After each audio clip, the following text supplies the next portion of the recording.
Hi guys, তোমরা কেমন আছো? আশা করি সবাই ভালো আছো, সুস্থ আছো। আজকে দেখো আমি গরমের মধ্যে পাট পাতা কিন্তু নিয়ে এসেছি, পাট পাতার ঝোল করবো আর কি। তা তোমরা কে কে পাট পাতার ঝোল করে খেয়েছো বাড়িতে সেটা কিন্তু অবশ্যই জানাবে। আর পাট পাতার ঝোল আমরা তো করি, খুব ভালো লাগে খেতে। আর পাট পাতার ঝোল খেতে খুব ভালোই লাগে, আর পেটও ঠান্ডা করে পাট পাতা, যেহেতু গরমের সময় ঠান্ডা, মানে ঠান্ডা শাক বলে সবাই, জানি না। তো যাই হোক, আমরা কিন্তু পাট পাতার ঝোল খেতেই বেশি ভালোবাসি ভাজার থেকে, আর বড়া খেতে ভালোবাসি। তোমরা কী কীরকমভাবে খেতে ভালোবাসো অবশ্যই কিন্তু জানাবে।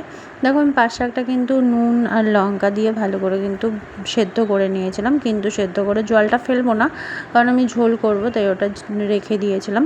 আর এখানে দেখো চিংড়ি মাছ আমি নুন হলুদ মাখিয়ে রেখেছি, আর এখানে কিন্তু পেঁয়াজ আর রসুন আমি কিন্তু চপিং করে রেখে দিয়েছি। কড়াইতে তেল গরম হয়ে যাওয়ার পরে কিন্তু আমি এখানে চিংড়ি মাছগুলো ভালো করে ভেজে নেব। ভেজে নিয়ে কিন্তু তারপরে আমি পরের প্রসেসটা শুরু করবো আর কি। আর তোমরা অবশ্যই জানাবে আমাকে কেমন হলো, ঠিক আছে? দেখো চিংড়ি মাছগুলো কিন্তু ভালো করে ভাজা হয়ে গেছে। বেশি কিন্তু ভালো করে ভাজতে গেলে আবার শক্ত হয়ে যাবে, তা মানে একদম শক্ত শক্ত করে ভাজবে না। তেলের মধ্যে দেখো আমি কিন্তু রাঁধুনি সম্বাদ দিয়েছি। রাঁধুনি কিন্তু একটা স্মেলটা শুক্তোর মতন আসে, তার জন্য করে রাঁধুনি সম্বাদ দিয়েছিলাম। আর তারপরে কিন্তু রসুন আর পেঁয়াজ ভালো করে ভেজে নেবো আমি হালকা হালকা করে।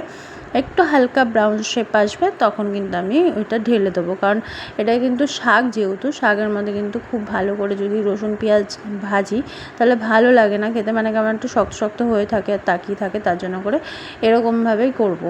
আর যাই হোক, দেখো ভাজা হয়ে গেছে, তারপর কিন্তু আমি জল সমেত কিন্তু শাকটা দেখো দিয়ে দিলাম কড়াইতে। আর এটা কিন্তু ভালো করে ফুটিয়ে নেবো। এর মধ্যে কিন্তু নুন হলুদ মিষ্টি সবটা কিন্তু ভালো করে দেবো, যেহেতু আমি এর মধ্যে চিংড়ি মাছের মধ্যে হলুদ দিয়ে দিয়েছিলাম, তাই কিন্তু আমি হলুদ দিলাম না। আর লঙ্কাও কিন্তু আমি কাঁচা লঙ্কা চিড়ে দিয়েছিলাম, আর শাকে তো বেশি ঝাল ভালো লাগে না, তাই কাঁচা লঙ্কা 5-6টা দিয়েছিলাম, যেহেতু আমরা একটু ঝাল খাই। দেখো এটা ফুটে গেছে, ফুটে যাওয়ার পরে আস্তে কিন্তু এটা হয়ে গেছে। হওয়ার পর কিন্তু দেখো আমি নামিয়ে দিলাম, আর নামানোর পরে কিন্তু এরকম